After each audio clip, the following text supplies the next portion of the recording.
Today I will talk about one of my favorite bands from the 90s called Helmet. They have a new album out called The Left, released on November 10th, 2023.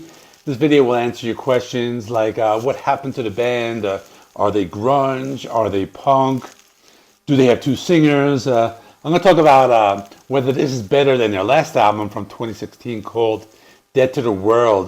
That one I didn't like that much. And I'm going to do a track-by-track analysis as always. So first of all, for those of you who know the band, they were pretty big. You might have wondered what happened to them. The most popular album was The Meantime in 1992. That had hit songs like In the Meantime and Unsung. Many people think this was their first album, but it wasn't. It was their sophomore release. The first album was called Strap It On from 1990, and that one had a much rawer sound. They released Betty in 1994. That was a big album. After that, they released Aftertaste in 1997. Great album, often overlooked. They broke up in 1998. Then they came back in 2004 with Size Matters. That's a great album. I listened to that one frequently.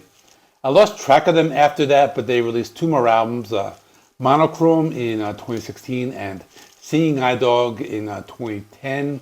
But then I rediscovered this band in 2016 with Dead to the World, which was not that great. Now, what's their music like? Are they grunge? Well, kind of. I mean, they're a little different. They came out right at the time when grunge was popular, and that helped them gain popularity. So they were kind of given the alternative term for grunge, which is alternative, and that was their label. And are they punk? Kind of like the same answer a little bit. They have that New York hardcore influence. Similar to bands like Prong, who recently released an album as well. Prong is more of a metal band. They're heavier than Helmet. Helmet's more alternative. But the two bands have a few things in common. They use those staccato guitar riffs, different vocal styles.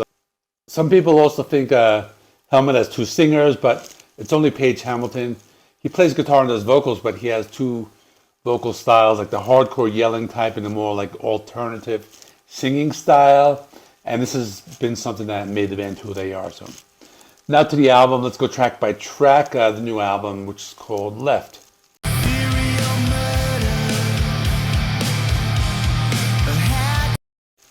So the first song, Holiday, I have mixed feelings about it. It's kind of ridiculous, but also kind of catchy. For example, like the song is kind of like, it starts with like the singing, the chorus goes like, far, far, far, far, far away, just another soulless cliche. The singing is the chorus, and then like the verse is really like dumb. It's like, it's just basically like cursing. It's like, dumb, luck, you, dumb, fuck face, or something like that. It was completely ridiculous, but it's also kind of catchy, and I don't know, I have a feeling it's going to be like something I listen to on a regular basis though.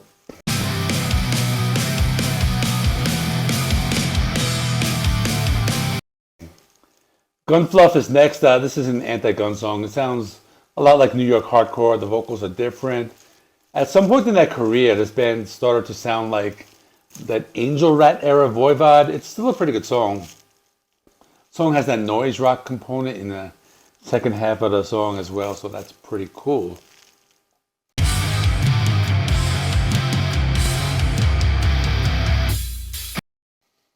New York City Tough Guys, the next song, and this one has the signature stop-start guitar riffs with some clean singing. The song has an alternative rock sound. The lyrics were very minimal and were not very easy to interpret. The song was not too bad. It had a sound that was closer to their later day stuff, such as the last album I was talking about, Dead to the World.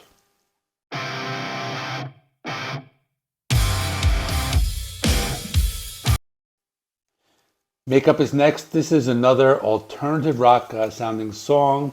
There's some elements that sound like a classic Helmet, but I felt it has more of a modern sound.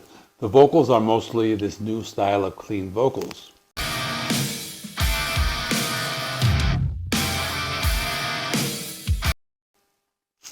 Big Shot was a pretty good song. This one had a sound closer to their 90s albums. It has Everything you would expect from this band.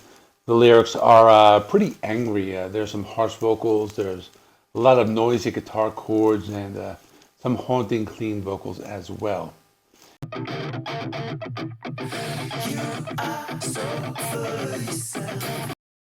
Bombastic was a pretty good song. This one had the stop-start guitar riffs.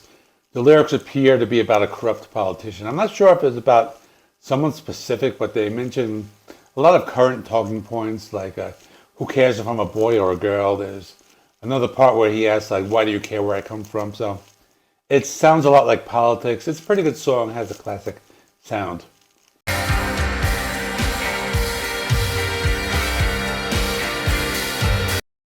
In the middle of the album, there's a song called Reprise. It's under 2 minutes. It kind of sounds like psychedelic rock with atmospheric sounds. The lyrics were minimal and the vocals were very low. It seems to be like those short tracks that are used to change the pacing of the album and kind of like split the album in half and like kind of prepare it for the next song.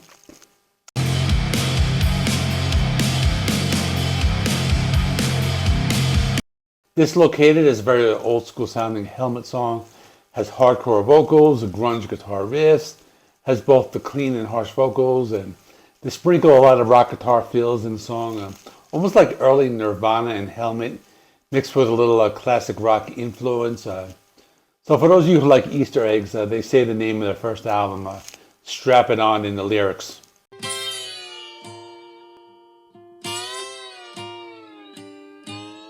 Tum Again is a different type of song, starts with some blues slide guitar, then continues into one of those Days of the New style acoustic grunge songs. It's different. I thought it was good. It had acoustic guitar strumming and violins in the background. Almost sounded like some psychedelic Beatles. It was a pretty good song.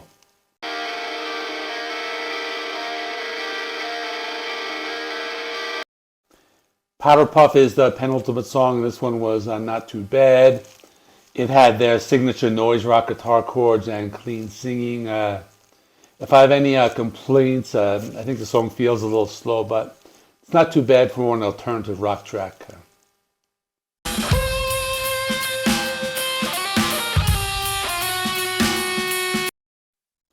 The last song is called Resolution, and it's a jazz instrumental.